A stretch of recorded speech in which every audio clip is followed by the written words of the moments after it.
আসসালামু আলাইকুম প্রিয় দর্শক, অন্য মঞ্চের আলাপচারিতায় আপনাদের সকলকে আমন্ত্রণ জানাচ্ছি।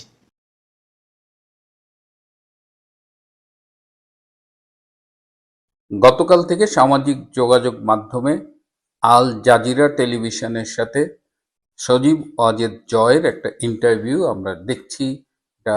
এটা ব্যাপক ভাইরাল হয়েছে। আল জাজিরা টেলিভিশন সম্পর্কে শুরুতে একটু বলে নিই। আপনারা জানেন এই টেলিভিশনটা কাদের পারপাস সার্ভ করে, এবং অভিযোগ আছে যে আন্তর্জাতিক যে ইসলামিক জঙ্গি গোষ্ঠী তাদের প্রতি অনেকটা সহানুভূতিশীল অবস্থান রয়েছে এই টেলিভিশন চ্যানেলটি, এবং বাংলাদেশ কনটেক্সটে এরা বরাবরই আওয়ামী লীগ এবং শেখ হাসিনার সরকারের বিরোধিতা করে আসছে। সেই কনটেক্সটটা মনে রেখে আমরা যদি এই সজীব ওয়াজেদ জয়ের ইন্টারভিউটা একটু বিশ্লেষণ করার চেষ্টা করি, তাহলে অনেক কিছুই হিসেব মিলে যাবে। আপনারা আল জাজিরার এই যিনি সাক্ষাৎকার গ্রহণ করেছেন তার অ্যাটিটিউডটা দেখেছেন। শুরু থেকেই ভীষণ অ্যাগ্রেসিভ একটা অ্যাটিটিউড, এবং জয়কে কোনো কথাই বলতে গেলে শেষ করতে দেয়নি। তিনি এমন অ্যাটাকিং একটা ইন্টারভিউ করেছেন, এবং আল জাজিরার সম্পর্কে শুরুতে যে কথাগুলো বললাম যে শেখ হাসিনা সরকার বিরোধী, আওয়ামী লীগ বিরোধী একটা অবস্থান, সেটা কিন্তু এই ইন্টারভিউতে সাক্ষাৎকার গ্রহণকারীর অ্যাটিটিউড এবং কথাবার্তায় স্পষ্ট হয়ে উঠেছে। পক্ষান্তরে সজীব ওয়াজেদ জয় যেভাবে কথা বলেছেন, আপনারা যারা সজীব ওয়াজেদ জয়কে চেনেন বা তার সম্পর্কে জানেন, he is a very well educated person. তিনি আর যাই করুক, তার সারা জীবনের লেখাপড়ার অর্জনগুলো কিন্তু খুবই ঈর্ষণীয় আমি বলবো, এবং তিনি শেষ করেছেন হার্ভার্ড ইউনিভার্সিটি থেকে। যারা পড়াশোনা করেন, পড়াশোনার জগতে বিচরণ করেন, তারা জানেন হার্ভার্ডের অবস্থান কোথায়। এর আগে তিনি ভারতে পড়াশোনা করেছেন প্রায় 13 বছর, এবং অল থ্রু আমেরিকায় পড়াশোনা করেছেন, আন্ডারগ্র্যাড করেছেন। এবং একটা রাজনৈতিক পরিবারে থাকলে যেটা হয় যে প্রত্যক্ষভাবে রাজনীতি করতে হয় না, ওই পরিবেশই আপনাকে অনেক কিছু শেখায়। সজীব ওয়াজেদ জয় বর্তমানে বাংলাদেশের একটা প্রতিকূল অবস্থা, আওয়ামী লীগের জন্য একটা চ্যালেঞ্জিং সময়, সেই সময় তিনি বেশ সাহসী ভূমিকা রাখছেন, এবং সেই কনটেক্সট থেকে তিনি যেভাবে ইন্টারভিউতে কথা বলেছেন, আমার কাছে মনে হচ্ছে ভেরি ওয়েল কম্পোজড, ম্যাচিউরড কথাবার্তা বলেছেন। এসব ইন্টারভিউর যেটা বিষয় হলো যে এই ধরেন 25-30 মিনিটের একটা ইন্টারভিউ, এখানে আপনি চাইলেও সব কথা আপনি বলতে পারবেন না। অনেক কথাই না বলা থেকে যায়। আবার মনে হয় যে আমরা যারা দেখি, মনে হয় যে না, এই প্রশ্নটার উত্তর এভাবে না দিয়ে বোধহয় আরেকটু অন্যভাবে দেওয়া যেত। কিন্তু আহ, ওই জায়গায় বসে ইন্টারভিউটা যেভাবে দিয়েছেন, and I must appreciate Sajeeb Wazed Joy. আমারও মনে হয়েছে, যেমন যখন বলেছে পুলিশের গুলিতে মুগ্ধ মারা গেছে, তখন আমার কাছে মনে হচ্ছে যে ওই জায়গায় তো প্রশ্নকর্তাকে চ্যালেঞ্জ করা যেত যে মুগ্ধ যেখানে মারা গিয়েছে তার ধারে পাশে কোনো পুলিশ ছিল না, একদম একটা ক্রাউডের মাঝখানে। সো মুগ্ধর মৃত্যুটা একটা চমৎকার কেস স্টাডি হতে পারে, এবং সেখান থেকেই অনেক থলের বিড়াল বেরিয়ে যেতে পারে। আবু সাইদের মৃত্যুটা নিয়েও প্রশ্ন আছে।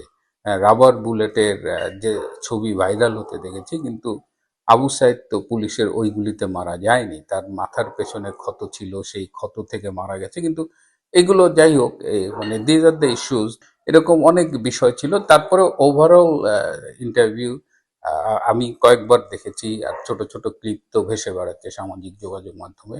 কিন্তু আমার ভিডিও করার যে উদ্দেশ্য, সেটা হলো যে একটা বিষয় নিয়ে আওয়ামী লীগের সমর্থক নেতাকর্মীদের মধ্যে ব্যাপক আলোচনার জন্ম নিয়েছে। সেটা হলো যে শেখ হাসিনা কি অবসরে যাচ্ছেন কিনা, আওয়ামী লীগ যখন রাজনীতিতে ফিরবে সেটা কি শেখ হাসিনার নেতৃত্বে ফিরবে কিনা, এটা নিয়ে কিন্তু নেতাকর্মীদের মধ্যে অনেক আলোচনা হয়েছে। এবং মানে জয় যেভাবে কথা বলেছেন, তাতে অনেকেই কনফিউজড হয়েছে। এখন যে বিষয়টা নিয়ে আসলে কনফিউশন বা আলোচনা, এবং আমার কাছেও অনেকে জিজ্ঞেস করেছেন, যদিও আমি আওয়ামী লীগের নীতি নির্ধারণী পর্যায়ের কেউ তো নই, সিদ্ধান্ত গ্রহণের কোনো প্রক্রিয়ার সাথেই জড়িত না, কিন্তু আহ, সম্প্রতি যেভাবে রাজনীতিকে অবজার্ভ করছি, কিছুটা অ্যানালিসিস করার চেষ্টা করছি, আমার কাছে মনে হয়েছে যে জয় যেটা বলেছেন, একটা রাজনৈতিক দলের একজন নেতা, তিনি অনেকদিন দায়িত্ব পালন করেছেন, গ্রাজুয়ালি তার চলে যাওয়ার সময় আসে এবং সন্তান হিসেবেও তিনি বলেছেন। কিন্তু শেখ হাসিনা কি এই মুহূর্তে আওয়ামী লীগ থেকে চলে যাচ্ছেন কিংবা আওয়ামী লীগ যদি বাংলাদেশে ফিরে আসে শেখ হাসিনা সভানেত্রী থাকবেন কিনা, এই প্রশ্নের উত্তরে আমার মনে হয় কনফিউজড হবার কিছু নেই। কারণ মানুষ হিসেবে আমাদের অনেক অভিমান থাকে, অনেক ইমোশন কাজ করে। আমাকে মাননীয় নেত্রী শেখ হাসিনা তিনি নিজেই বলেছেন যে আমিও তো মানুষ, আমারও তো অভিমান আছে। সেই জায়গাটার প্রতি শ্রদ্ধা রেখেই বলছি, যুদ্ধ, রাজনীতি, এই বিষয়গুলোতে দিনের শেষে আসলে অভিমান কাজ করে না, অভিমানই শেষ কথা নয়। আওয়ামী লীগ একটি প্রাচীন রাজনৈতিক সংগঠন। এই সংগঠনের একটি রাজনৈতিক প্রক্রিয়া আছে। আজকে সাময়িকভাবে কার্যক্রম নিষিদ্ধ করা হয়েছে, ভবিষ্যতে হয়তো আওয়ামী লীগের উপরে আরো কঠিন সময় আসতে পারে। যদি বাংলাদেশে নির্বাচন হয় এবং কারা ক্ষমতায় আসবে এবং তারা এসে আরো হার্ড টাইম দেবে কিনা, এই সম্ভাবনাগুলো, এই ঝুঁকিগুলো কিন্তু আছেই। তারপরেও বলছি যে আওয়ামী লীগ যেহেতু একটি রাজনৈতিক সংগঠন এবং এর নেতা নেত্রী নির্বাচিত হয় কাউন্সিলের মাধ্যমে, এটা কিন্তু এই যে রাতের আধারে প্রেস রিলিজ দিয়ে বিএনপি কিংবা জাতীয় পার্টির মতো নেতৃত্ব পরিবর্তন করে না। জাতীয় পার্টির বা বিএনপির একটা প্রেস রিলিজ দিল, উনি মহাসচিব নাই হয়ে গেল। আওয়ামী লীগে কিন্তু এটা হয় না, যে কারণে আপনি দেখছেন যে আজকে আওয়ামী লীগ নেতৃত্বের বিরুদ্ধে কার্যকরী যারা কেন্দ্রীয় লিডারশিপ আছেন তাদের অনেকের বিরুদ্ধে সমালোচনা থাকলেও নেত্রী কিন্তু তাদের বাদ দিয়ে দিচ্ছেন না বা দল বাদ দিচ্ছে না, কারণ দ্যার ইজ এ প্রসেস। সুতরাং শেখ হাসিনা যখন অবসরে যাবে, সেটি রাজনৈতিক প্রক্রিয়ার মধ্য দিয়ে যাবে। কালকেই শেখ হাসিনা চলে যাচ্ছেন না। আরেকটা কথা আমি এই প্রসঙ্গে বলতে চাই যে এখনই কি শেখ হাসিনা চলে যাওয়ার সময় কিনা, বা এটাই কি বেস্ট টাইম, সেইটা আমাদের একটা বিবেচনার বিষয় আছে। যে আওয়ামী লীগের এই ক্রাইসিস মোমেন্টে শেখ হাসিনাকে অবশ্যই দলীয় নেতৃত্বে থাকতে হবে। আমি বলছি না যে তিনি যাবেন না, তিনি অবশ্যই অবসরে যাবেন, তবে সেই অবসরের সময়টা এখন নয়। এই আজকেই সকালে বন্ধুদের সাথে বিতর্ক করছিলাম বলা যায়, যে উপমহাদেশের রাজনীতিতে 5টি দল, এই ভারতের কংগ্রেস, পাকিস্তানের এই ভুট্টোর পার্টি এবং নওয়াজ শরীফের পার্টি এবং বাংলাদেশে আওয়ামী লীগ এবং বিএনপি, এই 5টি দলের নেতৃত্বে উত্তরাধিকার একটা খুব গুরুত্বপূর্ণ বিষয়। বিভিন্ন সময় এই দলগুলোর নেতৃত্ব এই বিশেষ পরিবারের বাইরে দেওয়া হয়েছে, প্রত্যেকবারই তারা ব্যর্থ হয়েছে। দেখেন, আওয়ামী লীগ 75-এর পরে যখন বঙ্গবন্ধুকে হত্যা করা হলো, কিছুদিন ভিন্ন নেতৃত্বে চলেছে, আওয়ামী লীগ কিন্তু ভালোভাবে চলেনি। বিএনপিও দেখেন মাইনাস খালেদা জিয়া করে যারাই চেষ্টা করেছে তারা টিকাতে পারেনি। ভারতেও দেখেন গান্ধী পরিবারের বাইরে যখন এসেছে তখনই সমস্যাগুলো হয়েছে। সো বাংলাদেশের বাস্তবতায় শেখ হাসিনার লিডারশিপ ইজ এ রিয়েলিটি এবং এই মুহূর্তে এটা প্রয়োজন। সুতরাং নেতাকর্মী যারা আছেন, প্লিজ হতাশ হবার কিছু নেই। যদি শেখ হাসিনা সুস্থ থাকেন, সক্ষম থাকেন শারীরিক এবং মানসিকভাবে, তিনি অবশ্যই পার্টিতে নেতৃত্ব দেবেন এবং পার্টির প্রক্রিয়ার মধ্য দিয়েই তিনি অবসরে যাবেন, তার দায়িত্ব অন্যের হাতে দিয়ে যাবেন এবং সেই হু ইজ নেক্সট, এই প্রশ্নটা তখন চলে আসে, সেটাও আওয়ামী লীগ ঠিক করবে। অবশ্যই সজীব ওয়াজেদ জয় আসতে পারে নেতৃত্বে, সায়মা ওয়াজেদ পুতুল আসতে পারেন, বা ওই পরিবার থেকে অন্যরাও আসতে পারেন। সেগুলো সবই সম্ভাবনা, সেগুলো দলীয় ফোরামে সিদ্ধান্ত নেওয়া হবে। কিন্তু প্লিজ এই মুহূর্তে আপনারা কনফিউজড হবেন না, হতাশ হবেন না, কষ্ট পাবেন না। Sheikh Hasina is there and she will be there. পার্টির নেতৃত্বে তিনি থাকবেন এবং পার্টির প্রক্রিয়ার মধ্য দিয়েই তিনি নেতৃত্বে ততদিন থাকবেন যতদিন পার্টির তাকে প্রয়োজন। প্রিয় বন্ধুরা, এই বিষয়টা নিয়ে আসলে আজকে কথা বলতে চেয়েছিলাম। আসসালামু আলাইকুম। সাবেক প্রধানমন্ত্রী শেখ হাসিনার সন্তান সজীব ওয়াজেদ জয়ের যে সাক্ষাৎকারটি আল জাজিরাতে প্রচারিত হয়েছে মাত্র কয়েক ঘন্টা আগে, তা নিয়ে এরই মধ্যে বেশ তোলপাড় শুরু হয়েছে। এবং একথা সত্য, সজীব ওয়াজেদ জয়ের যতগুলো সাক্ষাৎকার এ পর্যন্ত অন্তত আমার চোখে পড়েছে, তার মধ্যে এই সাক্ষাৎকারটি যথেষ্ট ম্যাচিউরড বলে মনে হয়েছে আমার কাছে। যদিও আল জাজিরার সাংবাদিক শ্রী নিবাসন জৈনের কোনো কোনো প্রশ্নের উত্তরে খানিকটা হলেও দুর্বলতা লক্ষ্য করা গেছে। এই সাক্ষাৎকারে বাংলাদেশের বর্তমান রাজনৈতিক পরিস্থিতি, 2024-এর জুলাই আগস্টের আন্দোলন, আওয়ামী লীগের ভূমিকা, দলের ভবিষ্যৎ, দলের নিষিদ্ধকরণ, নির্বাচন বয়কট, দুর্নীতির অভিযোগ সহ অনেক বিষয় উঠে এসেছে। অনেক প্রশ্নের উত্তর সজীব ওয়াজেদ জয় ফেস করেছেন এবং আমার কাছে খুবই সিগনিফিক্যান্ট মনে হয়েছে এই সাক্ষাৎকারটিকে। সাক্ষাৎকারে সজীব ওয়াজেদ জয় 2024-এর জুলাই আগস্ট আন্দোলনে তাদের সরকার যে ভুলভাবে ট্রিটমেন্ট করেছিল, তাদের সরকার সেই আন্দোলনকে মোকাবেলা করার জন্য ভুল পদক্ষেপ নিয়েছিল, এমন মন্তব্য করতেই আল জাজিরা সাংবাদিক শ্রী নিবাসন জৈন যখন বললেন যে যেখানে অভিযোগ রয়েছে শত শত নিরস্ত্র আন্দোলনকারীকে নিরাপত্তা বাহিনী হত্যা করেছে এবং তা করা হয়েছে শেখ হাসিনার নির্দেশে, সেখানে এটাকে মিসহ্যান্ডেল বা ভুলভাবে সামলানো বিষয়টা অনেক হালকা শব্দ ব্যবহার করা হয়ে যায় না? জয় তখন বলেন, এখানে আমার মা কোনো প্রকার নির্দেশ দেননি কাউকে হত্যা করতে। যদি আমার মা আন্দোলনকারীদের হত্যা করতে চাইতেনি তাহলে তিনি এখনও ক্ষমতা থাকতেন, তাকে বাংলাদেশ ছেড়ে চলে যেতে হতো না, বরং বাংলাদেশ ছাড়তে হয়েছে। তিনি আর কোনো রক্তপাত দেখতে চাননি। যদি এ ধরনের কথা এর আগেও শেখ হাসিনা নিজেও বলেছেন, সজীব ওয়াজেদ জয়ও বলেছেন। সজীব ওয়াজেদ জয় এখানেও যদি বলছেন যে তখন পরিস্থিতি খুবই সহিংস ছিল এবং কিছু পুলিশ অতিরিক্ত বল প্রয়োগ করেছিল, এ কথা সত্য। তার জন্য বেশ কিছু পুলিশ কর্মকর্তাকে সাসপেন্ড করা হয়েছিল, বিচার বিভাগে তদন্ত কমিটি গঠন করা হয়েছিল এবং আবু সাইদের পরিবারের সাথে দেখা করে তদন্ত ও জবাবদিহিতার প্রতিশ্রুতিও আমার মায়ের পক্ষ থেকে দেওয়া হয়েছিল। শেখ হাসিনার যে অডিও ক্লিপ নিয়ে বেশ তোলপাড় হলো, বিবিসি, আল জাজিরাতে একই ধরনের প্রায় রিপোর্ট করা হলো, সেটির সূত্র ধরে শ্রী নিবাসন জৈন তিনি বলছেন যে আল জাজিরা এবং বিবিসির কাছে তো ক্লিপ রয়েছে যে লেথাল ওয়েপেন ব্যবহার করতে বলা হয়েছিল। জয় তার উত্তরে বলছিলেন যে সেই রেকর্ডটি আমার কাছেও আছে, বরং আল জাজিরা এবং বিবিসিতে সেই বক্তব্যের খণ্ডিত অংশ প্রচার করা হয়েছিল এবং অবশ্যই লিথাল ওয়েপেন ব্যবহার করতে বলা হয়েছিল। তার কারণ তখন সন্ত্রাসীদের অস্ত্রের গুলিতে অনেক নিরীহ মানুষ নিহত হচ্ছিলেন, শত শত পুলিশ কর্মকর্তাকে হত্যা করা হচ্ছিল, দেশের জাতীয় সম্পদ ধ্বংস করা হচ্ছিল।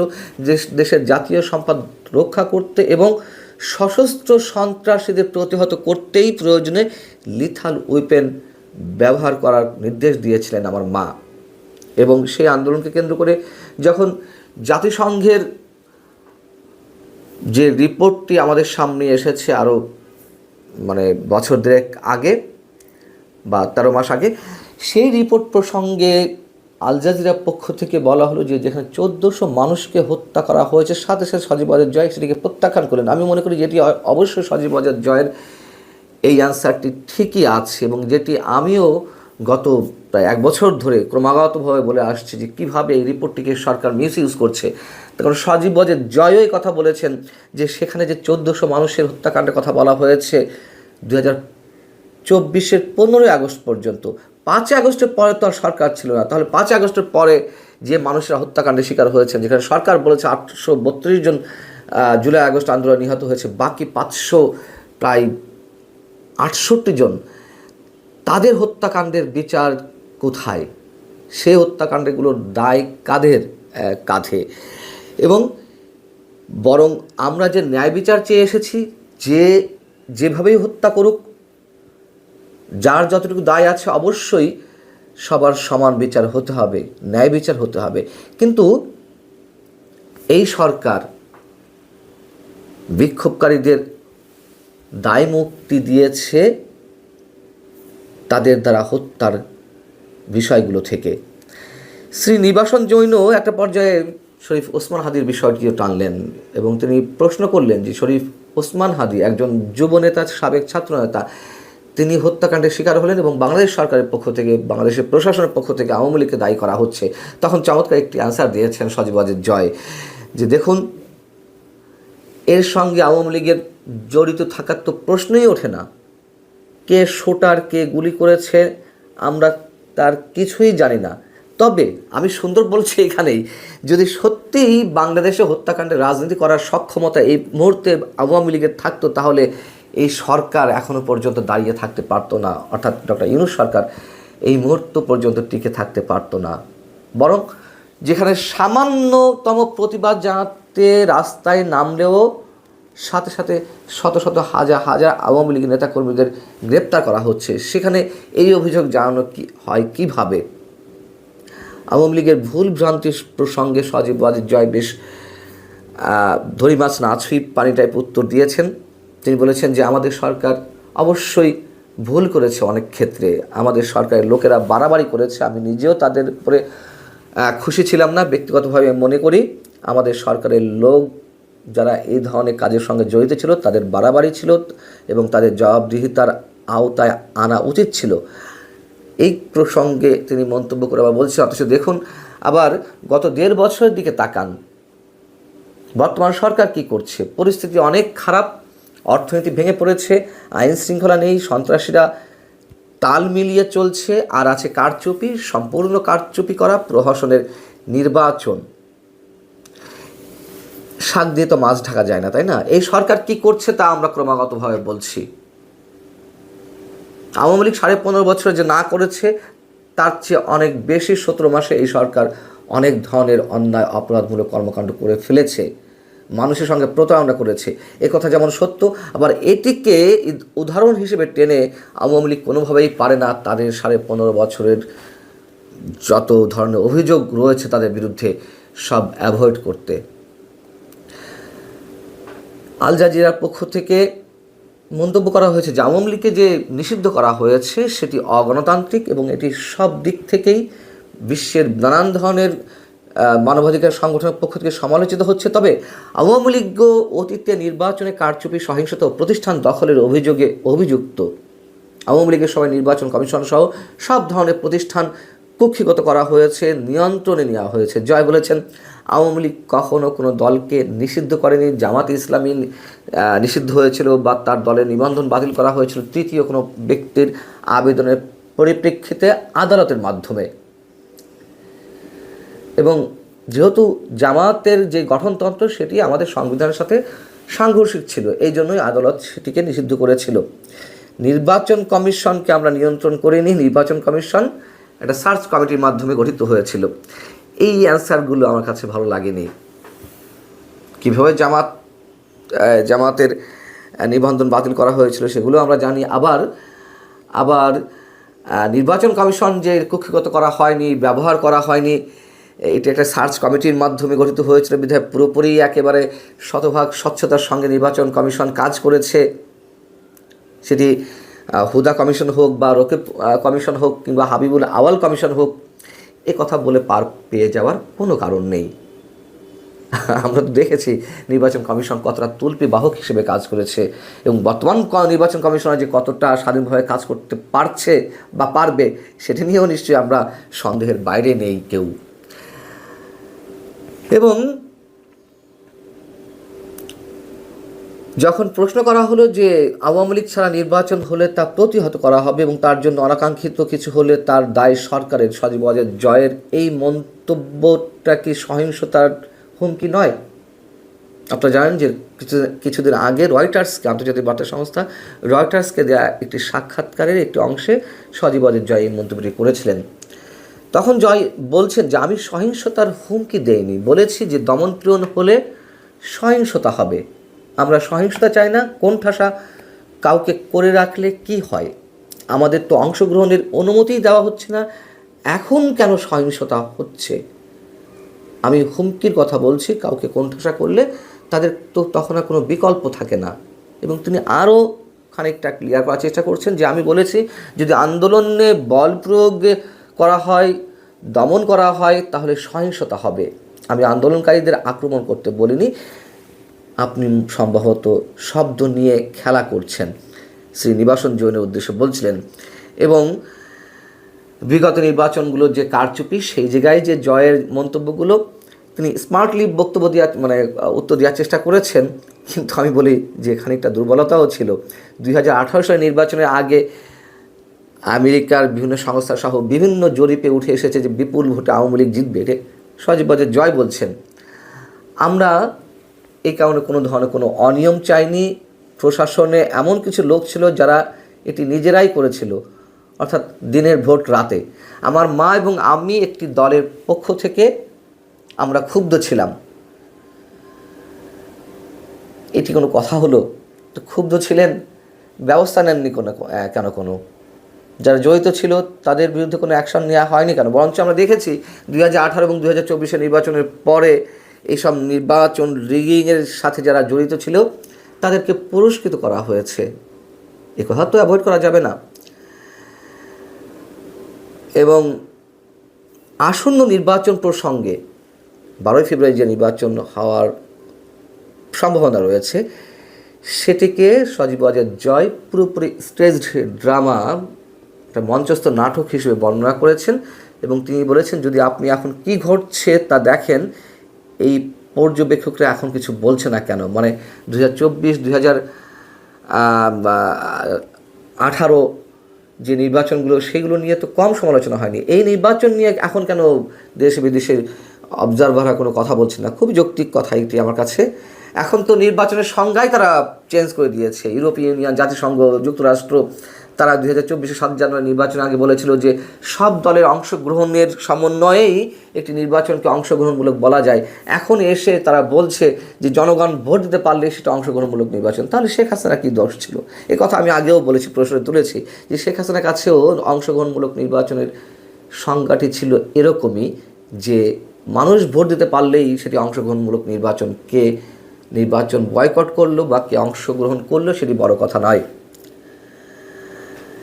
সজীব ওয়াজেদ জয় সারা দেশে আওয়ামী লীগের নেতাকর্মীদের যে আটক করা হচ্ছে, এর মধ্যে কারাগারে 30 জন আওয়ামী লীগের নেতাকর্মী নিহত হয়েছেন, নির্যাতন, এইসব অভিযোগ তুলে ধরেছেন। সংখ্যালঘুদের উপরে নির্যাতনের কথা তিনি তুলে ধরেছেন। এবং সহিংসতা প্রশ্নে তিনি আবারও বলছেন যে এই অবস্থায় আওয়ামী লীগ সহিংসতা জড়ায় কীভাবে, এবং বাংলাদেশের পুলিশ সব কিছুর দায় চাপাচ্ছে আওয়ামী লীগের উপরে। আওয়ামী লীগের ভবিষ্যৎ প্রসঙ্গেও তিনি কথা বলেছেন। তিনি বলেছেন যে আওয়ামী লীগ দেশের সবচেয়ে বড় পুরানো দল, যার 40 থেকে 50% জনসমর্থন এখনও পর্যন্ত রয়েছে। এবং তার মা যেহেতু বৃদ্ধা হয়ে গেছেন, তার বয়স বাড়ছে, তাকেই যে সারা জীবন এই দলে হাল ধরে থাকতে হবে, নিশ্চয়ই তেমনটি নয়। এই কথাটি অবশ্যই অনেক ইঙ্গিতবাহী বক্তব্য। সব মিলিয়ে আমার কাছে বেশ ভালো লেগেছে সজীব ওয়াজেদ জয়ের এই সাক্ষাৎকারটি।